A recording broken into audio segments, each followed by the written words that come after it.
It depends on what's going on and like whether or not if you guys Just record it and press play. Yeah, but if you guys, it will change if you guys actually invite somebody. But I could change it, I guess. Anyways, this is Missy Cackle, Boys Art Senior Administrative Assistant to the Mendon Board of Health. Permit me to confirm that all members and persons participating on the agenda are present and can hear me. Members, as I call your names, please respond in the affirmative. Andrew Fisk. Yes. Alan Greenberg. Yes. And Tom Fitchner. Present. Good. Good evening. This is the open meeting of the Mendon Board of Health. This meeting of the Mendon Board of Health is being conducted remotely, consistent with Governor Baker's executive order of March 12, 2020, due to the current state of emergency in the Commonwealth due to the outbreak of COVID-19 virus. In order to mitigate the transmission of COVID-19 virus, we have been advised and directed by the Commonwealth to suspend public gatherings, and as such, the Governor's order suspends the requirement of the open meeting law to have all meetings in a publicly accessible physical location. Further, all members of public bodies are allowed and encouraged to participate remotely. The order, which you can find posted with the agenda materials for this meeting, allow public bodies to meet entirely remotely as long as reasonable public access is afforded so that the public can follow along with the deliberations of the meeting. Ensuring public access does not ensure public participation unless participation is required by law. This meeting will feature public comment. For this meeting, the Mendon Board of Health will convene by telephone conference. And Lonnie, what would this be, a Zoom meeting or whatever the computer? Microsoft Teams. Okay, thank you. Microsoft Teams has posted on the town's website identified how the public may join. All supporting materials that have been provided to members of this body are available at the town's website unless otherwise noted. The public is encouraged to follow along using the posted agenda unless the chair otherwise notes. Now, we are now turning to the first item of the agenda. Before we do so, permit me to cover some ground rules for effective and clear conduct of business and to ensure accurate meeting minutes. I will introduce each speaker on the agenda. After they conclude their remarks, the chair will go down the line of members, inviting each by name to provide any comment, questions, or motions. Please hold until your name is called. Further, please remember to mute your phone or computer when you are not speaking. Please remember to speak clearly in a way that helps generate accurate minutes. For any responses, please wait to yield to the chairman until the chairman yields the floor to you and state your name before speaking. If members wish to engage in conversation with other members, please do so through chair, taking kind to identify yourself. And with that, Andy, the only thing you have on the agenda tonight is more on the COVID-19. Thank you, Missy. Alan, please start the conversation. Oh, I'm here. Well, you know, I was pleased to hear that we were able to open up our local floral shop just in time for Mother's Day, and I'm sure it was appreciated. I haven't heard anything negative, so I'm going to make the assumption that everything went well and according to plan. I know I received a delivery myself, and the delivery was handled very professionally and within the guidelines they set forward. Other than that, I'm looking forward to hearing more about Governor Baker's fourth-step plan. That's about all I have. I'm not as detailed and on the ball as Tom.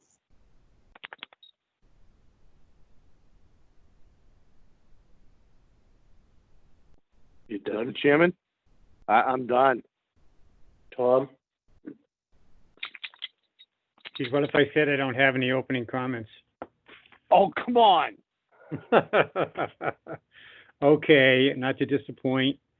Well, from an overall stats situation, from the Commonwealth's perspective, we have approximately 80,000 confirmed cases of COVID. To date, we have a little over 400,000 individuals that have been tested. So that's a great improvement.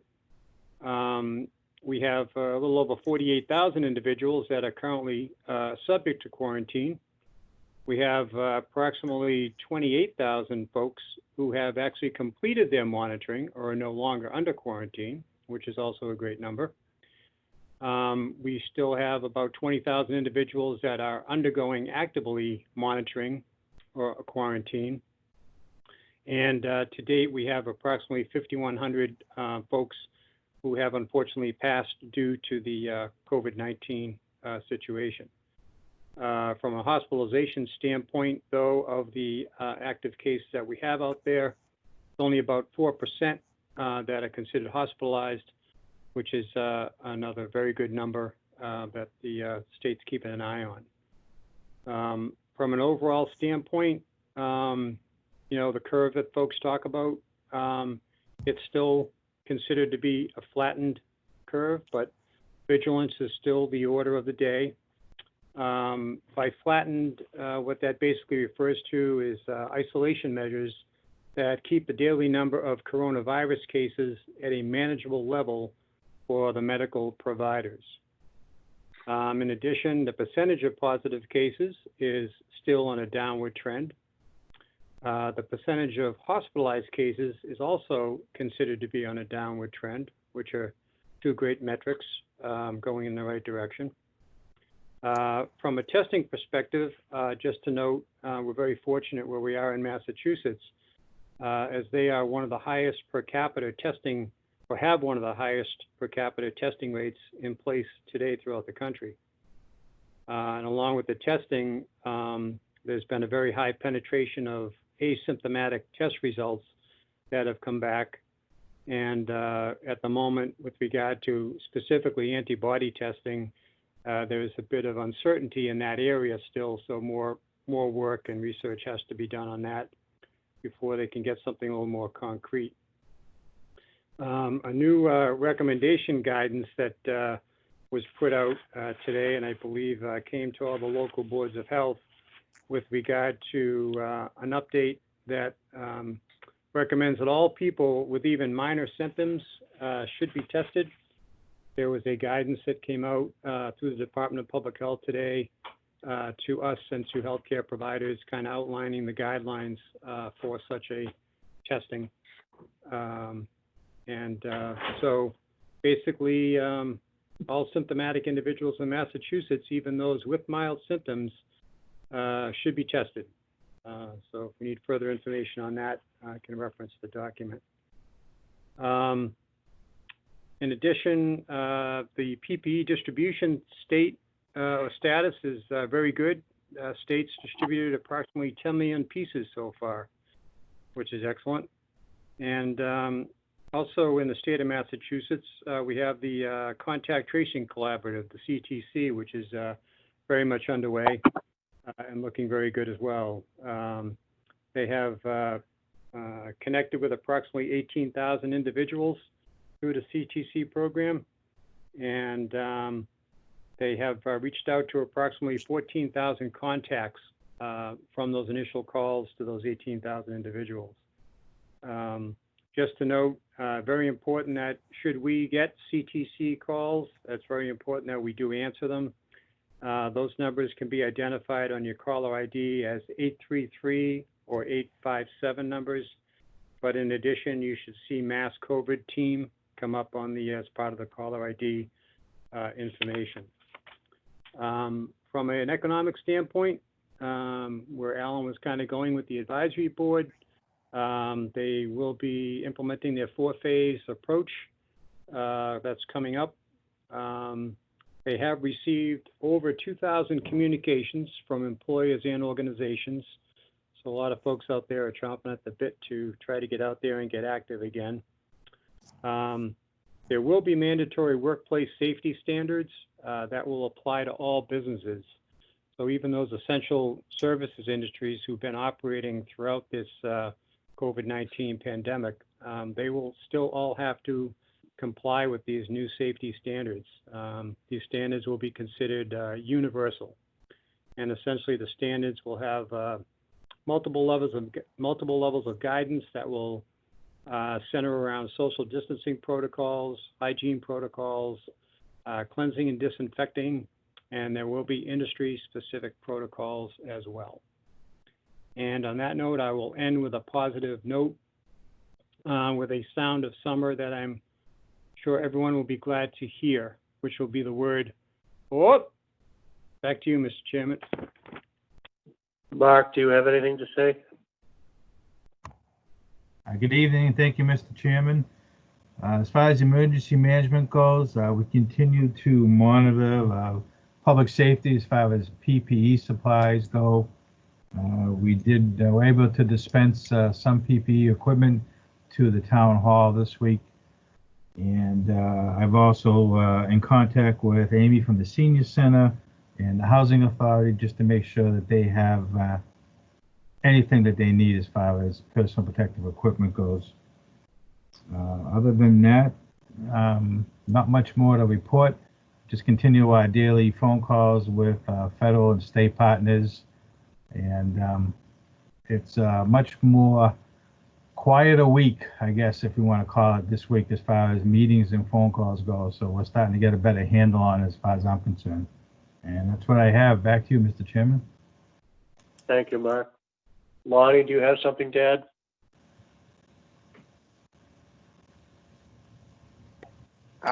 So Nia, just I mean, I don't know if it's premature, based upon what you guys are talking about, but is based upon what you had brought up at the beginning of the meeting there regarding the health inspector. Is there a reason he doesn't join these meetings?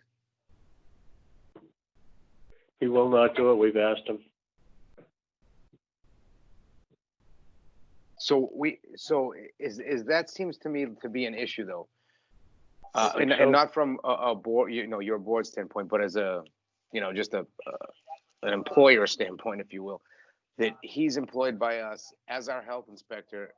I know he goes to the Milford Board of Health meetings, and I don't know what other towns he's handling, if he's still handling Hopedale as well, but I feel like that he should be at these meetings, especially if he's going to start handing out directives such as what you mentioned.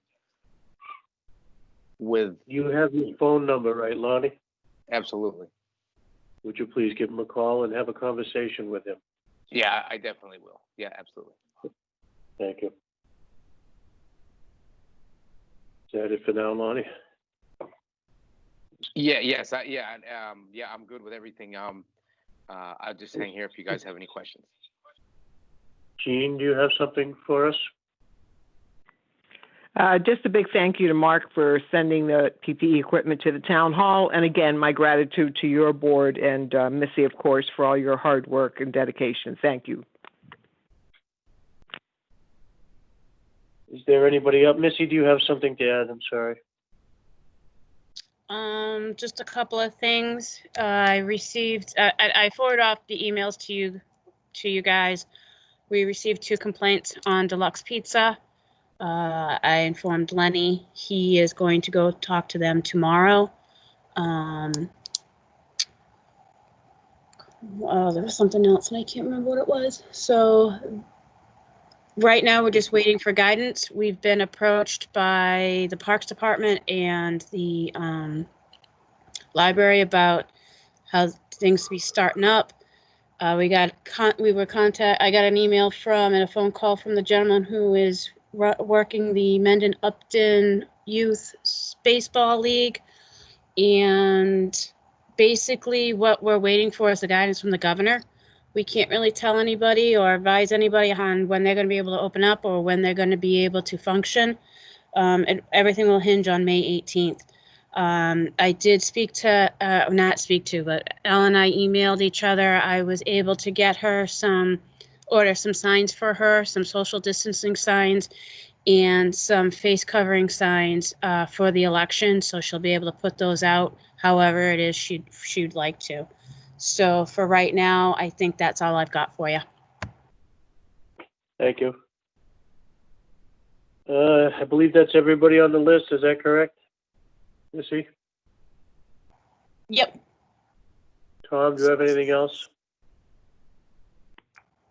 Not on that topic. I'm good, thank you. Alan? No, I'm good on COVID, thank you. I believe that's the only thing we had on our agenda. Is that correct, Missy? Yes. I would say that's a wrap for tonight. Okay. Well, Can I great just- job with the first teams meetings, guys. So everybody did great. I Yeah, would like Lonnie, to make, I would like to make a suggestion, as far as everything is, as Mark stated, is we're doing very well on a whole. I think maybe we can maybe move these meetings to every other week now, unless something changes with the way things are going. Could I have some input, please, from Tom? Yeah, I'm fine with moving to every other week, back to our usual format, Mr. Chairman. Okay, Alan?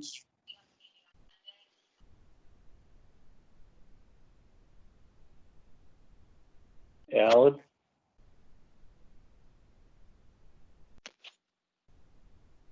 Hello? Alan, you still here? I am. I'll learn to use my phone one of these days. Did you hear my suggestion? No, I'm sorry, I missed that. Unless something changes, as Mark stated, the state is doing very well. Though on a whole, we're making progress.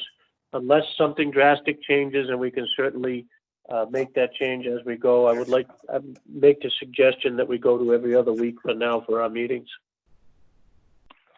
That's fine with me. I'm swamped. All right. Could I have a motion? Does that require a motion, Missy? No. Nope. Okay. So it's an could I unanimous. just make a- Go ahead, Lonnie. So just a quick suggestion that maybe you start that after next week's meeting, only because Monday is probably gonna, I mean, if something's, you can always cancel next Wednesday if nothing comes out Monday with the governor, but if things do open, you guys may wanna convene good just to point. talk about that. That's a very good point. Thank you, Lonnie. Okay, so we'll stick with next Wednesday. Andy, I just want to let you know also, Lenny went out and did the inspection for Galliford's for their reinspection. They're all set. He also did an inspection up at the Twin Drive-In when they started doing the food only. And he was very pleased with both establishments. Thank you. All right. Unless there's something else, can I have a motion, please? Can I ask one follow-up? You just did. Go ahead. Missy, how did things go with Copart? He has not gone up there, so I have nothing to report on that one. And I'm not sure when he's going up there. He's aware of it. That's all I know. Okay, thank you. You're welcome. Waiting for a motion. I'll make the Bob or motion. Alan? So Tom, are you making a motion to adjourn the meeting? Yes, I am. Alan, are you seconding?